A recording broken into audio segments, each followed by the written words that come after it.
So this is where we start getting into the real meat of using pandas. Okay, pandas is a package which is the workhorse of all things data analysis from now on. Okay, and this is pretty powerful. It basically is extensively used in the industry for data analysis, manipulation, and all those things. And you can also build onto this different sets of data sets, and you can merge data sets, and you can do all sorts of things. Okay, and we'll get into that later. Okay, so there are two different pieces. Okay, so we will start off with series. Okay, and then we're going to move on to data frames. Data frames is where you have rows and columns. Okay, series is like, just think of series as one column of a very big data set. Okay, so we're going to start with creating series and work on series and understand what series are, and then move on to data frames. Okay, so there is a little bit of background on this. So series. Okay, so we did this import, I think. Okay, let's restart, clear output, and restart all over again, just to make sure we start from scratch. So while that is okay, it's already done. Let's run that line. Okay, so let's create this first series, which is an array. Okay, as you can see. Okay, okay, so between numpy and series, okay, what's the difference? You can convert a numpy array into a series. Okay, the difference between numpy and a series is that it comes in the series. A series will come in with an index and values. Okay, so you can extract a value in a series based on an index you can intuitively recall. Okay, for example, I have year in one column or as an index, and I have values. Okay, years in the index and values in the actual series. Okay, so if I call out that year, say 1952, okay, or 2018, okay, you would be able to extract the value associated with that index year in that series. Okay, so it sort of gives you the intuitive feel of extracting the right set of data whenever you need to access that data. And the second thing is that you can merge two series. Okay, you can merge two series, okay, based on the index itself. Okay, so it's and we'll see some examples of that. Okay, so let's start with creating a series first. Okay, so you have the series. Okay, because you didn't define an index, it takes in a default index. Okay, which is 0 1 2 3. Okay, there are 4 items in that series. Okay, we can also create a series by passing a dictionary. Okay, which is, we know what a dictionary is, right? So we have used that before. So it is important to know that the labels are automatically sorted unless we redefine the index. Okay, so if this is the index, okay, and if this is what you gave as an, you can give an index to that series. So once you have that series, you can change that index by giving a more custom index, and it's going to sort it according to that. Okay, so when you give it an index 0 2 3 1, you see that you see that the index changed. Okay, so the index changed. Okay, let's do undoing that change. Okay, so same series, we just undoing that index change we did. Okay, you can do the same thing using numpy. Okay, like you can set the same index using that arange function we talked about. Okay, not that we will have to do it over and over again, but we can name a series. Okay, we say, okay, let's call this as.name a bunch of numbers. Okay, so when we call out as, okay, it's going to say, okay, this series is called a bunch of numbers. Okay, or we can name an index, say we call it a sequence. Okay, so now we call that series a bunch of numbers and sequence, that index, a sequence. Okay, values will return the values in that series. Okay, which is basically the same array we've been talking about before. Okay, in s.index is going to the attribute s.index is going to return the index associated with that series. You can assign a custom index. You don't have to go with the default index. Okay, and this is basically redoing that index, and you can call it anything. Okay, so now we're calling it a string. Okay, and this comes in handy when you're dealing with real world data sets where you will be extracting items based on the identifier in the rows and columns. Okay, indexes are usually unique, but you can always have duplicates. Not recommended. So anytime you come across a situation, and it will happen more and more when you are dealing with real world data sets where the index would have to be re-indexed. Okay, and there is a way to do that. Okay, describe is going to give you a summary statistics of whatever that the set of numbers that series has. Okay, so as you can see, it has 4 items, so 4 count. Okay, mean, standard deviation, minimum value, max value, the median. Okay, 25th percentile, 75th percentile, and so on. Right, median, we talked about that. Mean, okay, s mean. Okay, so it has all this methods you can use with that series object. You can extract all the statistical parameters. Okay, now we'll start accessing the series just like we do with dictionaries, right, where we assign a key to extract the value. Okay, the key value pair, remember, if you recall the dictionaries. Similarly, we can access a value in the series using the same sort of approach. Okay, so this is our series. Okay, you can say, okay, I want to have the third element, which is 0, 1, and 2. Okay, so you can pass on an integer for the index associated with this. Okay, so this is the 0th, 1st, 2nd. Okay, so it's going to give you -5. Okay, so it's going to give you, so you're going to pass on this key. Okay, if you go back to dictionary, okay, you're passing on a value 2, which is the key which extracts the value -5. Okay, or you can specify the index. Okay, and that's where it comes in handy, right? So as you recall, I just mentioned that you can sort of go pick a year, or you can pick an attribute which is an index assigned to a particular value, and you should be able to extract that value. Okay, the slicing, I think we covered slicing pretty well in that in the NumPy module. So same way, slicing works exactly the same way. Okay, so you want everything excluding 3. You want every element in that series before index 3. Okay, so 0, 1, and 2. So it extracts 4, 7, and -5. Okay, you can pass on a boolean. You can pass on a list of boolean mask.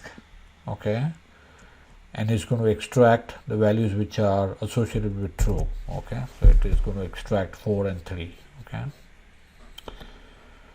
okay, we can also create our own mask. Okay,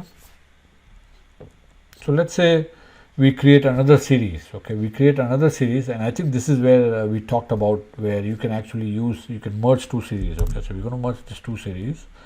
So this mask series is a boolean of series. Okay, and we can use this mask series. Okay, and feed that as a set of keys, as a set of indices. Okay, boolean indices to that series to extract the values we want. Okay, so for example, and this does not have to be the same length. Okay, so you see that mask series does not need to be of the same length as the series. Okay, so this is 4 items. Okay, so this series has, where is S? It has 4 values, or 4 different values, and see, you're passing on 5 different it's a 5 length series. Okay, 5 long series. Okay, or 5 elements. and it's going to ignore the last one. It's going to just correspond to the first 4, because there are 4 elements in the series you're going to pass on this mask to. Okay, so you have true. It's going to pick out the values associated with, okay, let's see what it is doing. Okay, it's going to pick out values associated with A. Okay, A is true, B is false, so it's not going to pick out false. C is true, it's going to pick out C, and D is false. Okay, so it's going to pick out whatever indices match by indices between this and this. Whatever match, whatever is true, is going to get the value. Okay, so A is true, A corresponds to -5, it gives you -5. C is true, which corresponds to true, it corresponds to 3 in the original series, and gives you 3. Okay, hope that is clear. We can also check for indices. Okay, so for example, if you have a huge a very long series, okay, and you don't want to go through the each and every and a lot of the data sets you would deal with in real world would be extremely large. Okay, so you don't want to be going one by one trying to figure out whether that exists or not. Okay, so you can just do D in series. Okay, does the index D exist in series S? Okay, does E exist in series S? No. Okay, so it's false. Okay, so that's your series. Is there 2 in S? Okay, false. Okay, so just like that. So you can access the series by value. Okay, so S is less than 3.5. Okay, so that's your mask, Boolean mask. You pass on that mask to original series, and it will give you a piece of that series. Okay, so this is the original series, this is the new series, which only these 2 values which are turned on. Okay, and just like before, you can do math on series. Okay, just like that. Okay, so you added 2 to that. You didn't change the original series because you didn't assign it to S. Okay, so the original series is still S, and you can verify that. Okay, let's continue along. Okay, so let's create a series. Okay, by passing on a set of key value pairs. So we are passing on a dictionary to this variable called population data, and we are going to convert that thing to a series. Okay, so you have the series. Okay, let's create another series. Okay, by passing on this dictionary. Okay, so this is population data by state, and this is GDP. Okay, total GDP in billions of dollars for these 4 states. Okay, do we have an extra state? Okay, so Ohio is here, Texas is here, Oregon is here. Okay, California and Utah. Okay, so Utah exists in this series, it doesn't here. California exists in this series, it doesn't here. Okay, so let's see what happens when we try to work with these 2 different series. Okay, so of course this is your GDP series, this is your population series. Okay, so let's say GDP per capita. Per capita, anytime you come across this word anywhere in your life, okay, and you will be reading something. Okay, so per capita income of this country is so and so. Okay, so similarly here, per capita is dollars per person. Per capita is per individual. Okay, so GDP per capita. So for each person, what is the GDP? Okay, so this is basically the GDP per capita. Okay, for each and every state. Okay, so what happened? So you divided GDP by the population of each state. So total GDP. So this is in billions of dollars. So that's why you have to multiply this things by million. Okay, because this is in thousands. Okay, and this is in billions. So you have to have this factor associated with that to sort of convert that into dollars. Okay, nominal dollars. Okay, so GDP per capita is GDP divided by population. Okay, now you know that California doesn't exist in this series and Utah doesn't exist in this series. Okay, so for California index, for the index value where there is California and Utah, you see not a number. Okay, so basically that number doesn't exist. Okay, so basically anytime you deal with data, when you import a data, and you will see a lot more examples of that, whenever something is not read correctly or whenever something is missing, okay, it will typically be replaced with NaN, okay, which is not a number. Okay, and you want to say okay, so GDP per capita. Okay, GDP per capita, right? Is that word? Dot n dot is null. I think that's that is null. No, is null. Okay, let's see.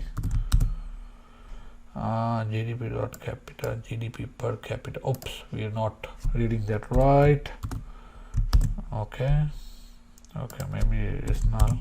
Okay, yeah, this is how it works. So basically you can say, if you want to find out where the null values are, okay, you can say that you can find out using this this method assigned to this GDP per capita, and it will tell you where the null values are. Okay, or what if you want to just extract values? Okay, so this is, I'm just playing around. Okay,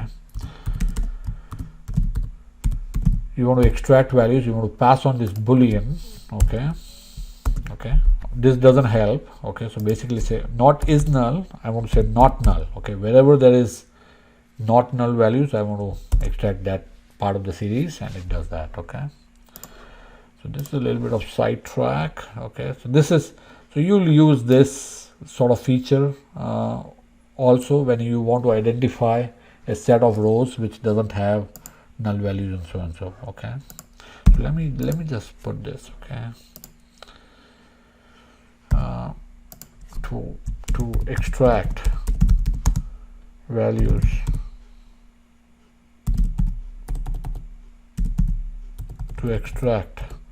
part of a series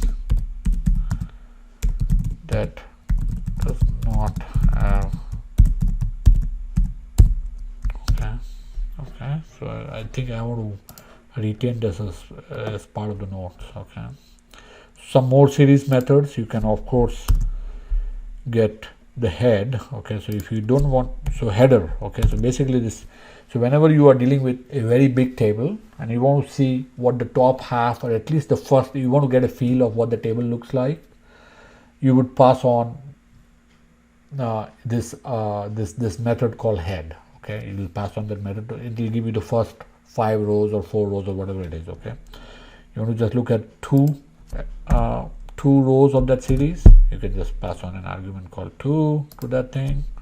Okay, same thing will tell, it'll tell you the bottom half. Okay, oh, we just talked about is null. Okay, see, GDP per capita is null. Okay, we can rank a series. Okay, we can rank a series, so it will give you how does it rank?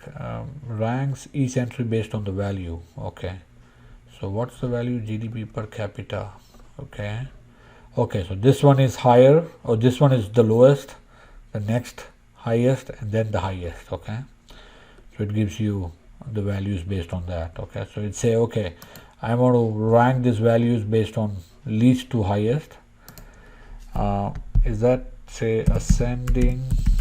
Is that a attribute like that? Yes, that is the one. Okay, so you can also do reverse order by doing ascending equals false. Okay, so that's one. Okay, this gives you IDX max and IDX mins will give you the indexes associated with the max value. Okay, so this is, so Texas GDP per capita, Texas has the highest GDP per capita, so it's going to give you that. Okay, you can sort value, and you can also do IDX min, of course, just like you did max. Okay, so Ohio has the lowest GDP per capita. Okay, which is here. Okay, you can sort values. Okay, You can sort them from highest to lowest, or you can do ascending equals false, just like that, and it's going to give you that. Okay, so it's in the descending order now. What else? You can sort an index. Okay, now you're sorting by values, you're sorting by index. I think this is alphabetical. California, Ohio, yeah, that's alphabetical. So you're sorting by index. Okay. iLock. Okay, so this is something which is very critical to understand as to how to extract values. Okay, so whenever you're extracting by, so this is 0, 1, 2, 3 and 4, right? So you want to extract the third element, so you're going to pass on this iLock. Okay, so I is the index by it's whenever you're extracting values by numeric arrangement of that index, you're going to use iLock. Whenever you're using, so iLock 2 is going to extract this part of the series, so Oregon and this. Okay, so let's try that. Okay, so it's going to extract Oregon, the index Oregon, and it's going to extract the value associated with Oregon. Okay, you want to just extract by the index. Okay, and this is where the difference between NumPy and series comes in. Okay, where you have this ability to actually pick Texas. Okay, whereas instead of just assigning a number, you can actually pick Texas, and in that case you want to use lock. Okay, so there is iLock and lock. So these two things you're going to use over and over again as well to extract elements of a data frame or a series. Okay, you want to extract the largest two values. You can use n largest. Okay, the two values. So and when you use n largest, it's going to give you part of a series. Okay, which has both index and values. Or you can use n smallest. Okay, it's going to give you the smallest two values. Okay.